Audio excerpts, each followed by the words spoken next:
welcome to the Sonic Lab. Can I just remind you that the fire exits are the door you came in through at the back and the door over there. And please turn off any phones or other devices that are liable to make a noise. If you're watching on a live stream, very warm welcome as well to anybody joining us today. Yesterday we had a wonderful seminar from Peter Wilson about the background to his songwriting and all the different strands and themes in it.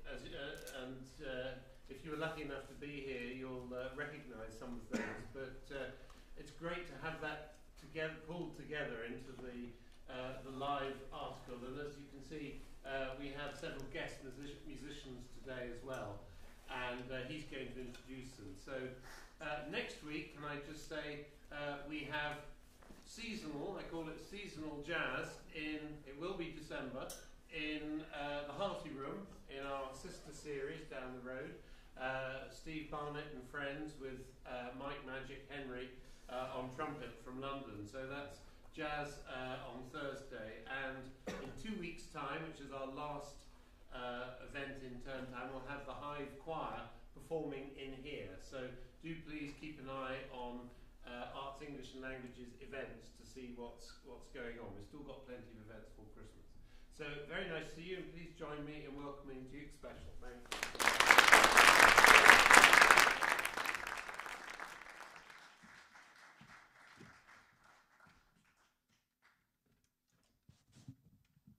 Good afternoon.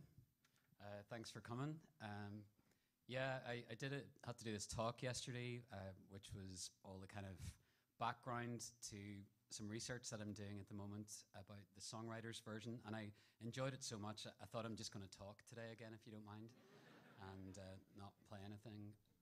Don't think so. Definitely quite nervous yesterday, but today is not so much the kind of the thinking process that went on in the songs being written, but today's about the songs themselves and the stories about the songs. So I wanted to start with something from an older project before we touch on the Modigliani songs.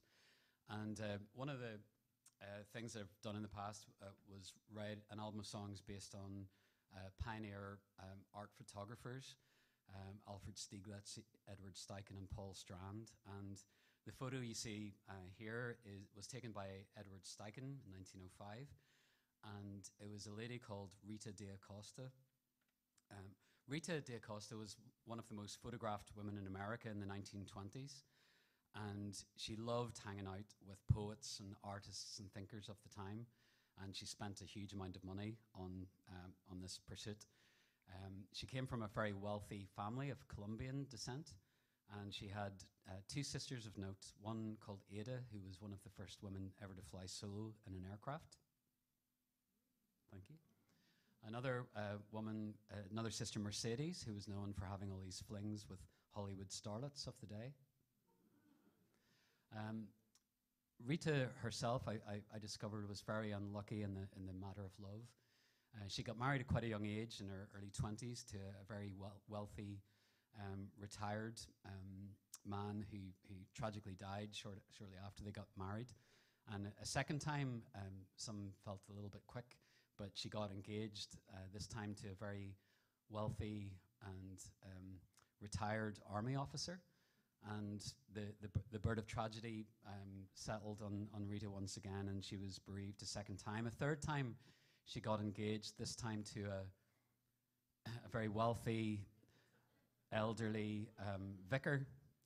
And on this occasion, the vicar's boss said this woman might be trouble. So dutifully, he broke off the engagement. Nevertheless, shortly afterwards, he also died and left his fortune to Rita.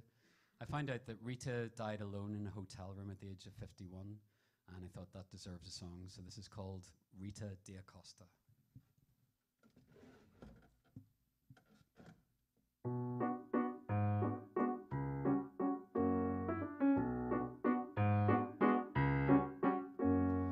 Rita de Acosta, they were under your spell.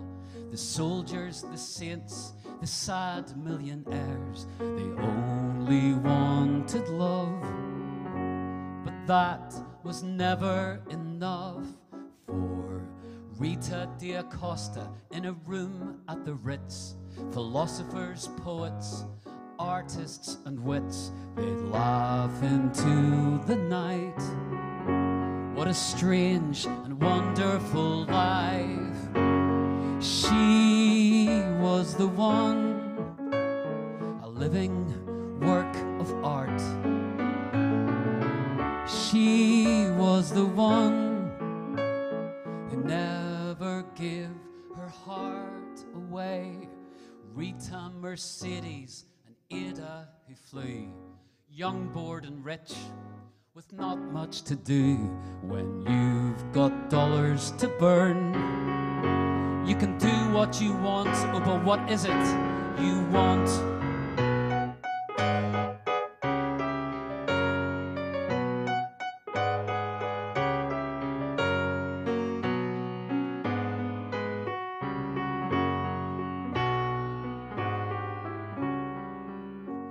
She was the one, a walking work of art. She was the one who never gave her heart away. Rita de Acosta, alone in the Gotham, bankrupt and broken and all but forgotten. If she had just found love, she'd have known that that was enough.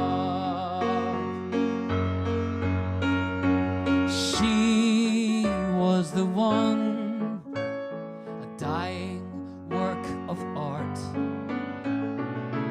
She was the one who never gave her heart away. She just could not give her heart away.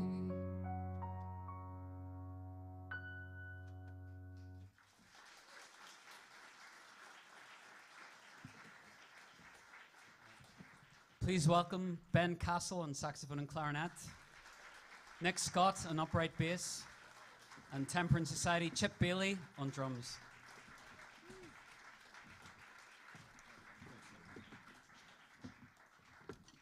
So we turn to the Modigliani songs and paintings, and this painting is of a woman called Beatrice Hastings.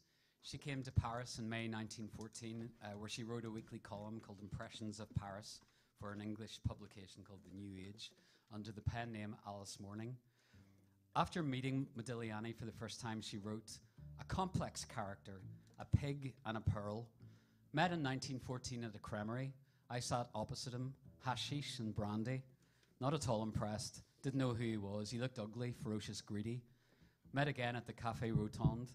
He was shaved and charming, raised his cap with a pretty gesture, blushed to his eyes and asked me to come and see work. Went. Always a book in his pocket, Lautremont's Maldoror." So she and Modigliani ended up being together, and they lived together for a couple of years in various apartments belonging to Beatrice Hastings, and he painted her on 14 occasions.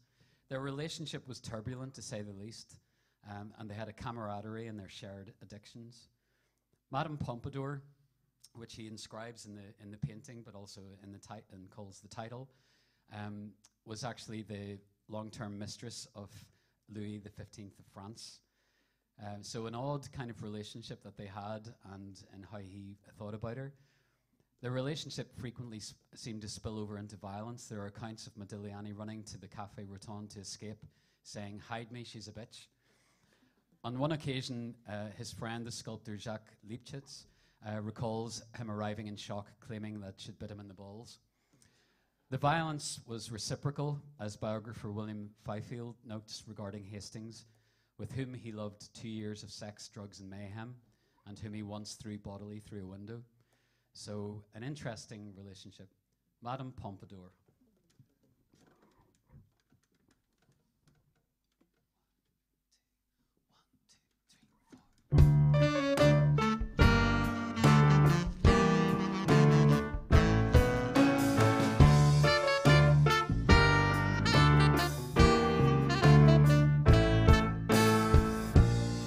me for a medium, but I didn't see you coming for me. You wore Ecclesiastes like perfume. You said you'd only cut me free for immortality or a poet. What is love worth? What is love worth to you?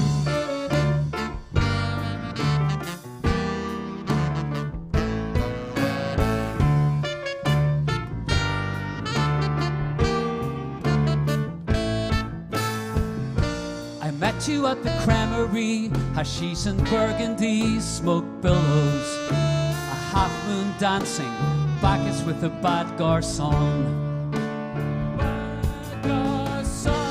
As I sculpted Babylon, you poured poison on my pillows.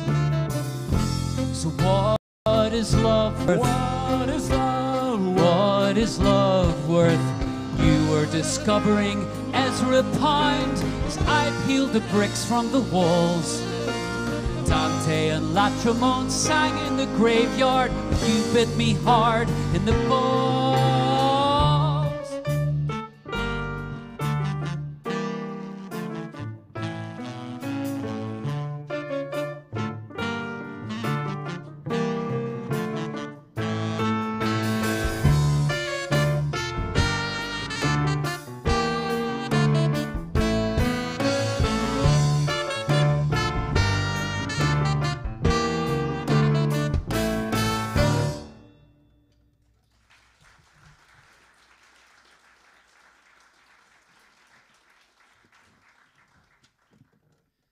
Modigliani only painted one self-portrait that we know of, and he painted that in the last year of his life, which was cut short by tubercular meningitis.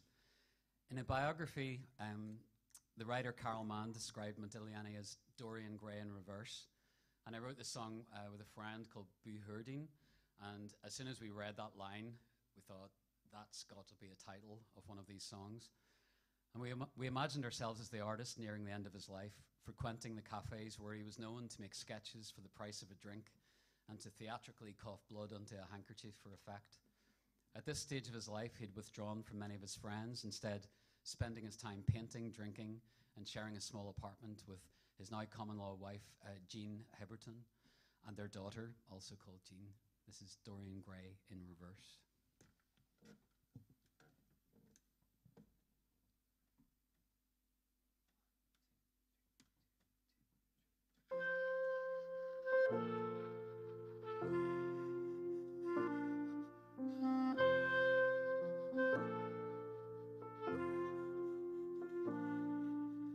Don't disturb my world today.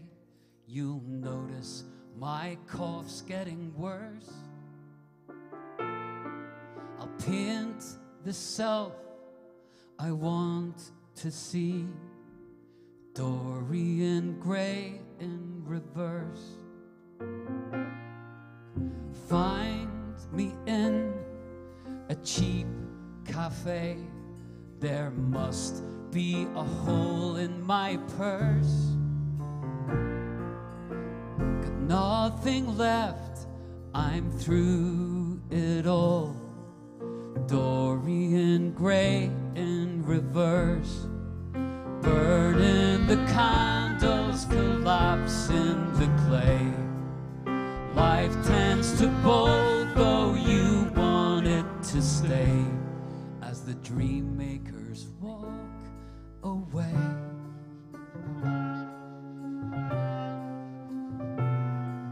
I feel it as a blessing now for you. Oh, I know it's a curse. It's just the way I see myself. Dorian Gray in reverse.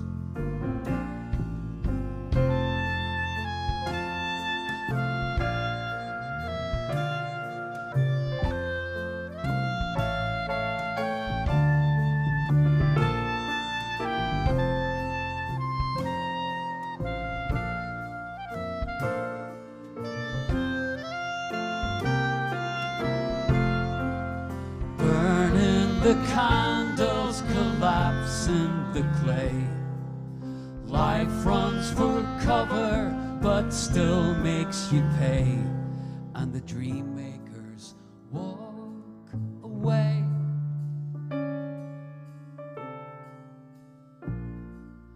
Friends afloat and favors cold. Just a daughter, a lover, and a thirst. For pity's sake, leave me alone. Dorian Gray in reverse. I am Dorian Gray in reverse.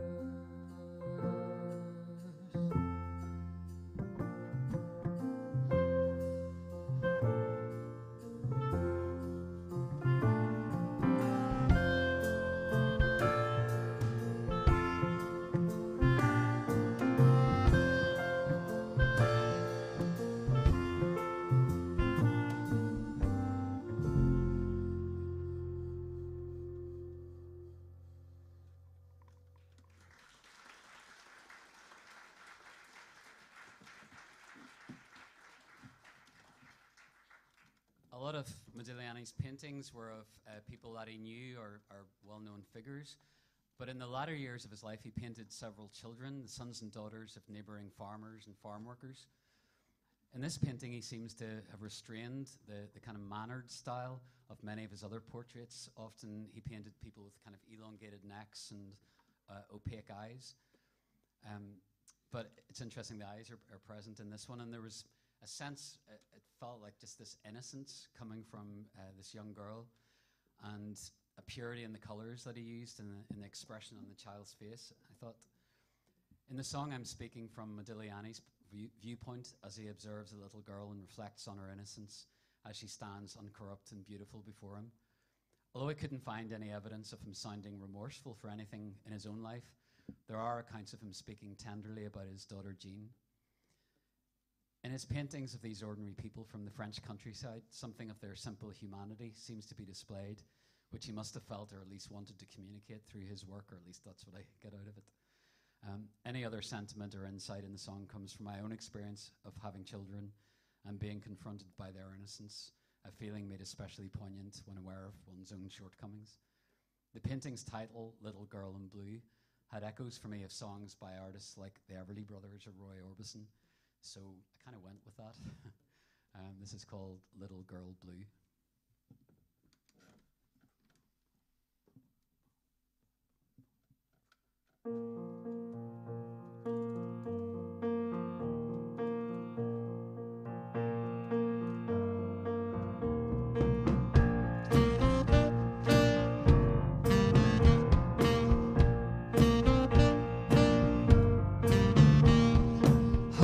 Does it feel when you rise to the morning with the light in your eyes that implies you're the one among few?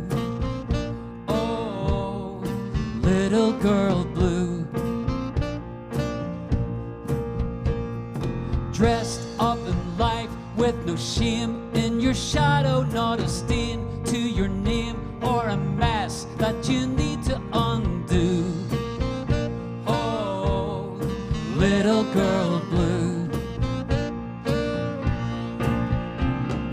what would it take for you to stay like this, untouched by the cup of your own bitterness, to breathe in the air that's free of your mistakes, alive to every wonder, little girl blue, little girl blue.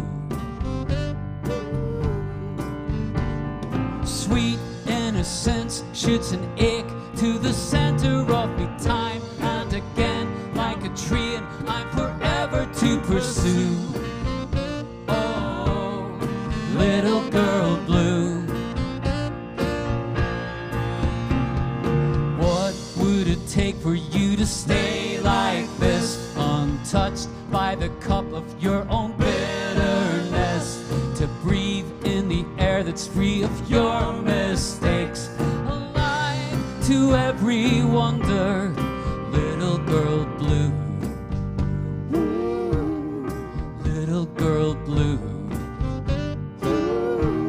Your shadow and you, someone to turn to, little girl blue.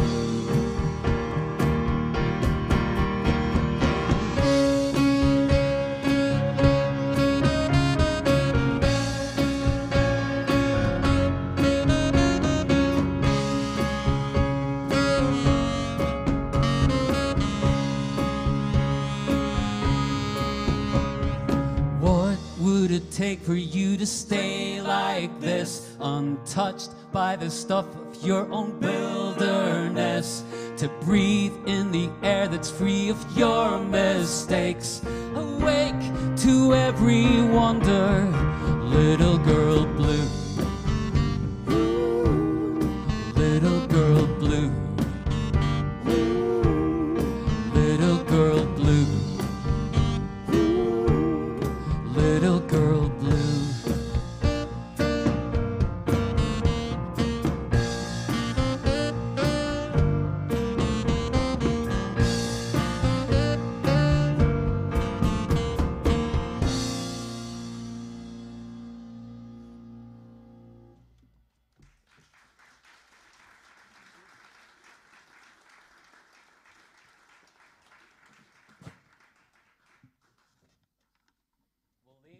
The paintings for a moment.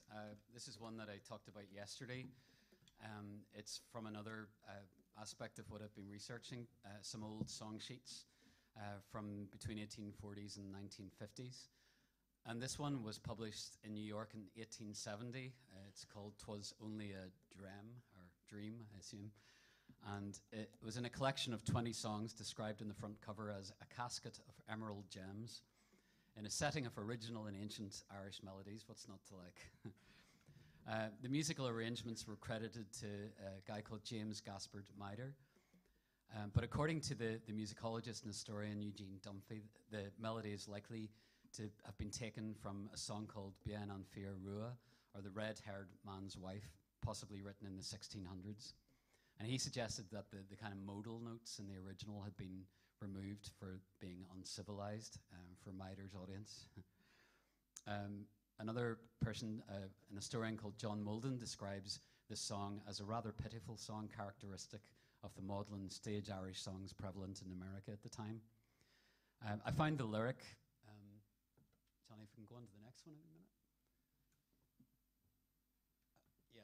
This was the original lyric, and I find it really sentimental and using basic rhymes and unimaginative cliched language. Oh, Seamus, my dear, I fear my heart is astray, etc. You get the target audience for this kind of thing. So I decided to write my own words for what I thought was a beautiful melody.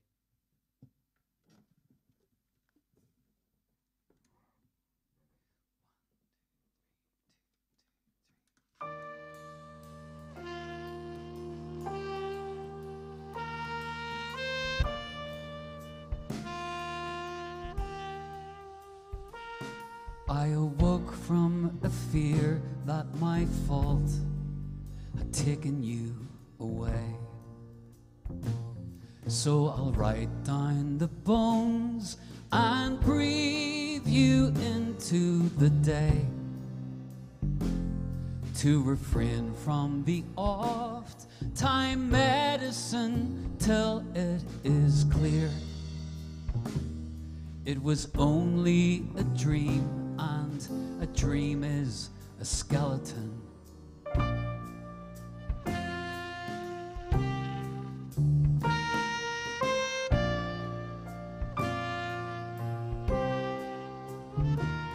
We went up to Rathfrial and embraced the ache of the unknown, as the infinite light played tunes to churchyard and stones. Let me linger beside this ossuary till I recall it was only a dream, but the dream is perpetual.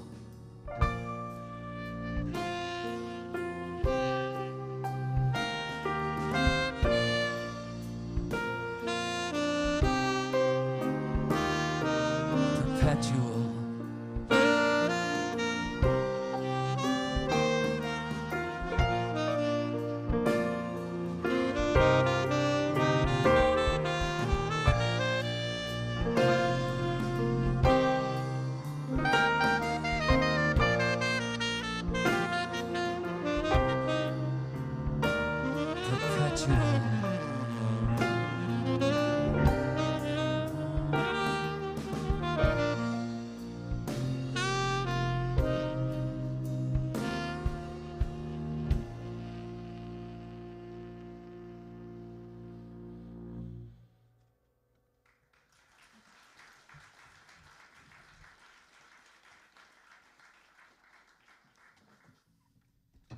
We turn to a person that Modigliani painted more times than anyone else. Jean Hébuterne met Modigliani in July 1917, excuse me, at the Academy Colarossi, a drawing school for professional and student artists. She was 19 and he was 33 at the time, and their relationship quickly developed into an intimate and domestic arrangement. She came from a respectable Catholic family who didn't approve of Modigliani being Jewish, his bohemian lifestyle, and certainly not their daughter living with him. So Jean had to choose quickly between him and her family, and her loyalty was given to him. His predilection for chaos and physical violence was no different in this relationship than had been the case with Hastings and others. On reading various accounts of the relationship, I sensed an imbalance between Jean's utter devotion and Modigliani's wayward inclinations. Despite living with her until his death, being the father of their daughter and expecting their second child, his alleged continued affairs and hesitation at officially marrying her suggests he felt discomfort in giving himself wholly to Jean. In contrast, her complete devotion to him is seen most obviously in her suicide 2 days after the painter's death in January 1920. When nearly 9 months pregnant, she stepped backwards out of the 5th floor window of her parents' house. While wanting to acknowledge the flawed nature of their relationship, I also wanted to reflect the tenderness at times that did seem to exist between the two. She was devoted to him, and while not giving himself to her in the way she would have liked, it seems that he was more committed to her than anyone before and considered her his muse, painting her 22 times. I imagine the lyrics as being Modigliani's reflections as he lay on his deathbed, somewhat regretful of his treatment of Jean, perhaps frustrated at her complete attachment to him, and an acknowledgement of having given his life entirely to the pursuit of art. This is Jean.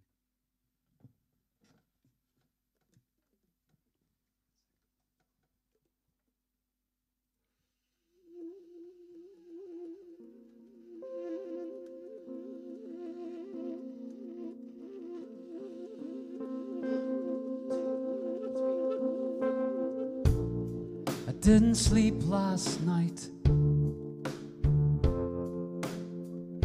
and morning comes without an appetite. I don't have the strength to fight, Jean.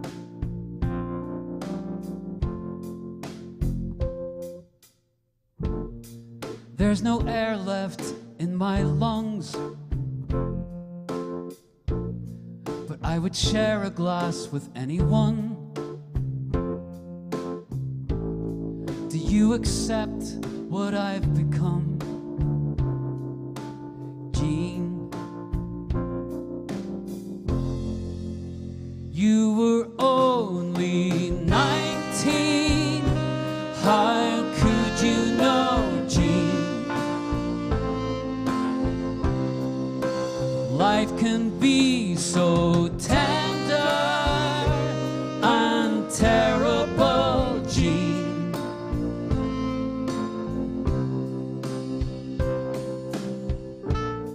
When I push you, just give way. Can't you find the words you need to say? My troubled road led you astray,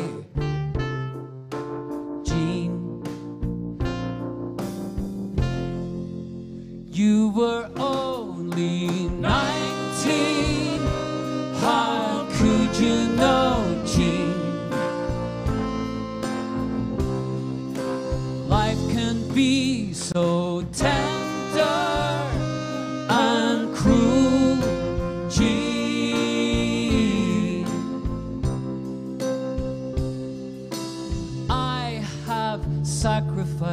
everything. I vibrate in a blissful state of grace. Montparnasse has killed me, but I know you'll endure to the end. You were only 19. How could you know, Jean? Life can be so tender and terrible, Jean. You were only 19. How could you know, Jean? Life can be so tender and cruel, Jean.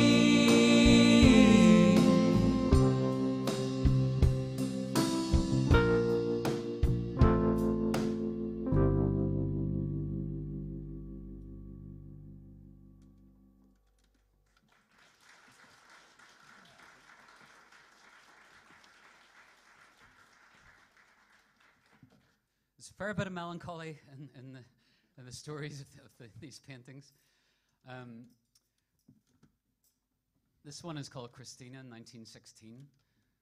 And as you could imagine, an end-of-the-world mood pervaded Paris during the First World War, understatement, and is exemplified by a popular French song of the time that translates, "Life is great, no one in the world gives a damn, no one could care less." Within this background, invented a scene where Modigliani is coaxing the young sitter in his painting to give herself over to the atmosphere of a particular establishment called the Mon Wheel, a secret, illegal club where you could drink and dance all night. There was a sense of melancholy apparent in Christina's expression, and given the times, it wasn't difficult to imagine that she might have had a loved one fighting on the front line. In the song, he is reassuring her, but also encouraging her to embrace the opportunity for escapism that the Mon Wheel offered, perhaps even to lose herself with him, a fellow escapee, for a while. Modigliani was affectionately known to his friends as Modi.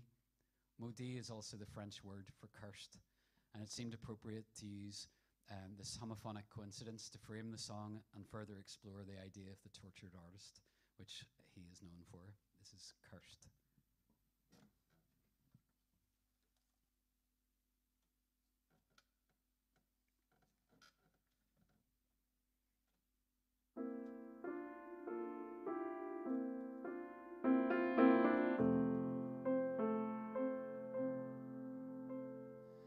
1916, oil on canvas. You've got a boy in the war, deathly, deeply felled by sadness. So stay for the night. At the Mon Wheel we can dance till dawn, drink until we were never born. God's not welcome anymore. Come be cursed with me.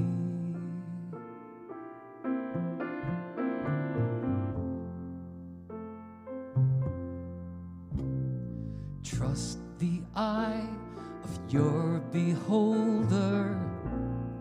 Let yourself go for a while. Shake those dreams of crying soldiers. Just for the night, Christina, if that's your name. Let me in, I could use the pain. Put your hand into the flame. Come be cursed with me. 'Cause no one gives a damn about the end of the world. Come sit on the stairs with me and let yourself go. 1916, oil on canvas. You've got a boy in the war, deathly, deeply fell by sadness. Stay for the night.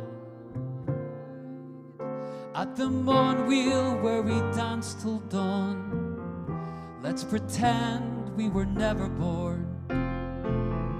God is dead to us evermore. Come be cursed with me, oh Christina, if that's your name. Come be cursed with me.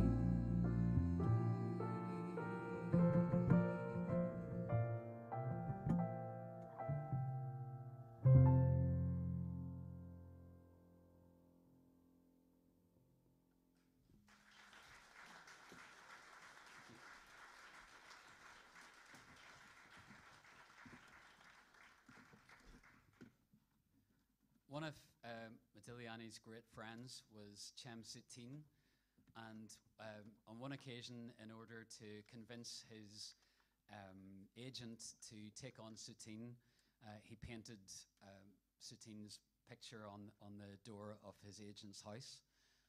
His agent didn't particularly like Soutine. Soutine was known for having very coarse manners, and Soutine didn't like washing, really. In fact, even when he became quite well off and well known, and was wearing silk underwear, he would just throw the underwear away rather than washing anything. So yeah, the agent didn't really like him, so Modigliani convinced him eventually to take him on. And there was this beautiful kind of fraternal love between the two painters. Modigliani being a little older and a little bit more sure of himself in company, and Soutine would often look to him for advice and how to behave in company. And an amazing account of them holidaying together in the south of France and painting, and they were both skint, and they ran out of canvases, so they nicked painted paintings onto the wooden boards of a neighbouring farm's rabbit and chicken hutches, and the farmer was livid, and off they went. And after Modigliani died, the farmer realised these could be worth quite a bit, but the weather had completely destroyed them and they were lost. So yeah, serves him right. This is called Zebo's House.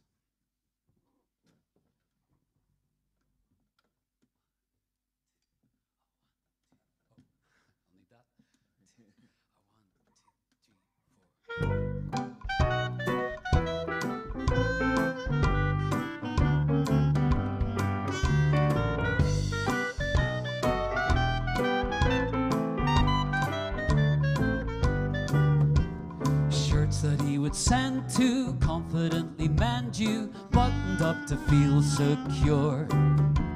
The ghetto and the gulag stuffed into a rag bag of perfume with a strange allure. No one glimpsed the prodigy beyond the unkept garden. Never swayed by stipends, Modi saw the diamonds underneath the crumbled carbon. And he painted you on the door of Zebo's house. He painted you on the door of the house of Zebo. You shared a place to work in, a place to go berserk in, beside LaRouche's abattoir. A friend not condescending, companions of a broke bazaar. Mixing with the bohem, a picture in your pocket. Just beyond the clutches, chicken coops and hutches, pennies if you chance to hawk it. And he painted you on the door of Zebo's house. He painted you on the door of the house of Zebo. He painted you on the door of Zebo's house. He painted you on the door of the house of Zebo. Tell him, Ben.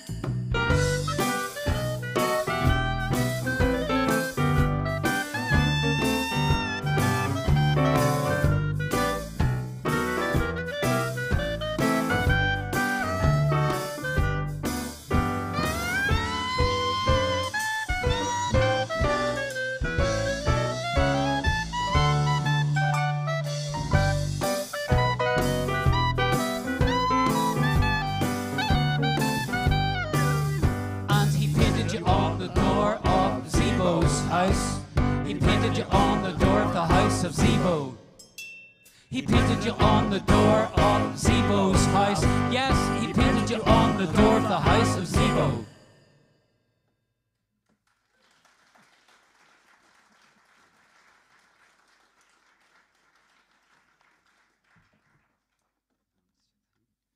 Cool. Just a couple more songs for you. This one comes from another one of the areas that I've been looking at, the poetry of James Harper, who lives in Clonakilty in County Cork. It basically comes from James's poem is on the left, and he was writing a poem based on the writing of the Venerable Bede, which is hard to say, who told a story about the life of the pagan, who would, it was like a sparrow flying into this well-lit room, flitting around just for a moment, and then flying out into the dark again. And so it's my response to James Harper's response to the Venerable Bede. And I've answered the question by saying I have no idea what is before or after, but this is called Flight of the Sparrow.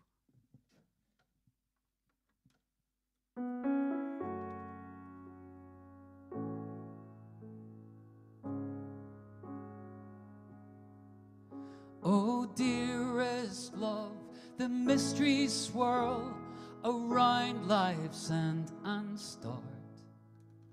Beyond the doors of birth and death, we're completely in the dark. These rushing years, a blink in time, where the decades swiftly flow. We flew in from the frozen night and back to winter go. Human soul, oh transient thing, burn brightly in the halls. Rest your body, warm your wings before the curtain falls. Brave intruder, lowly bird, enjoy this moment's flight. In the hallowed house of kings and queens and fronds of firelight. Summer, autumn, winter, spring, the seasons disappear, while we search for higher meaning and a reason to be here. This old condition abuses me, and I understand in part, but I trust in acts of kindness and the conscience of my heart.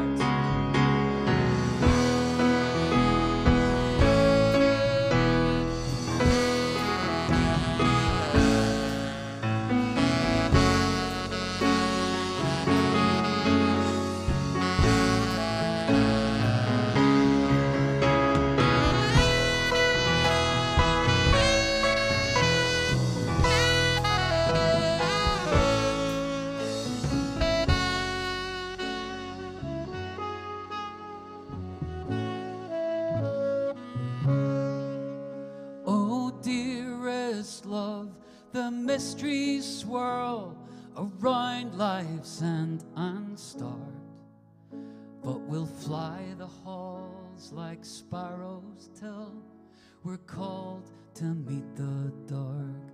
And we will fly the halls like sparrows till we're called to meet the dark.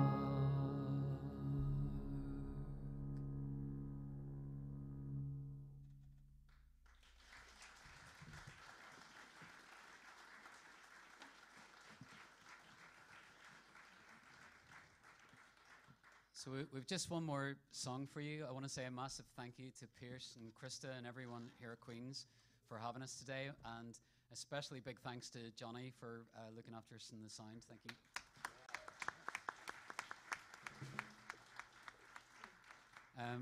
Thanks so much to Ben Castle on saxophone, clarinet. Thank you. Nick Scott on the tree, magnificent. Temperance Society Chip Bailey on also a tree and other things.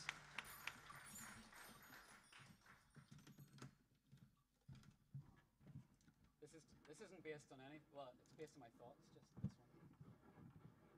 A translation of them.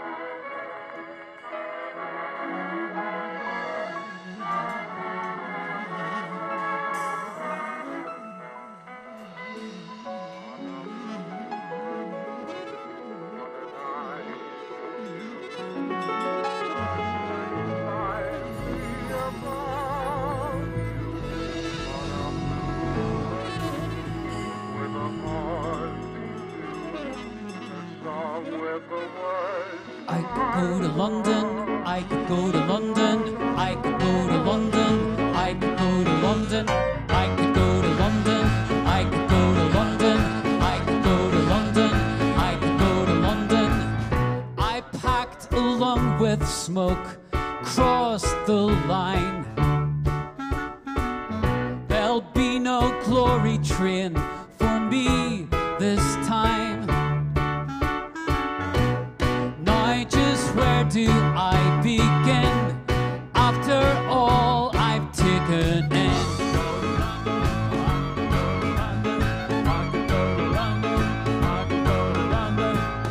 I bought your fairy trees, your Sunday bells. I spoke your Holy Ghost and I drunk your wells. Now that tongue has had to go, side and centigrating.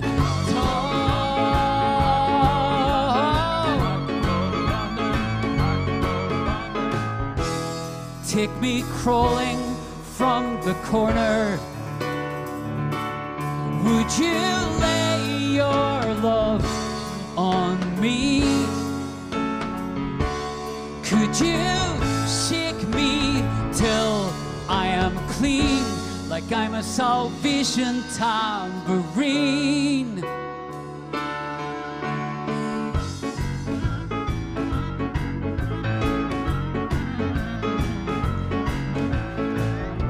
I heard from Canada the day she died.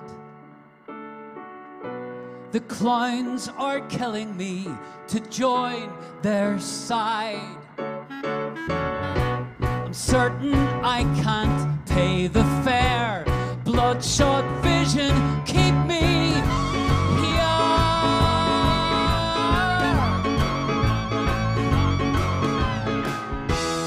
Take me crawling from the corner. Would you lay your love on me? Could you shake me till I'm clean? Could you lay your love on me? Would you shake me till I'm clean, like I'm a Salvation tambourine?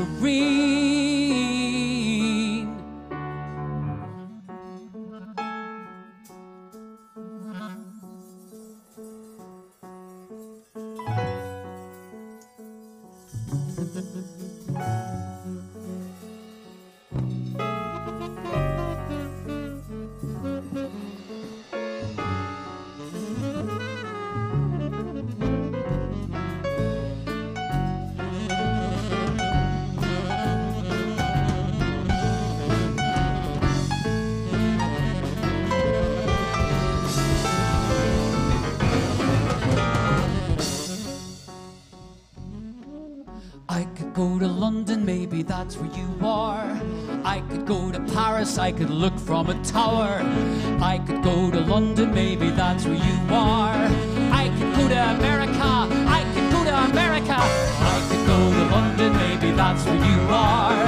I could go to Paris, I could jump from a tower. I could go to London, maybe that's where you are. I could go to Jerusalem, I could go to Jerusalem, I could go.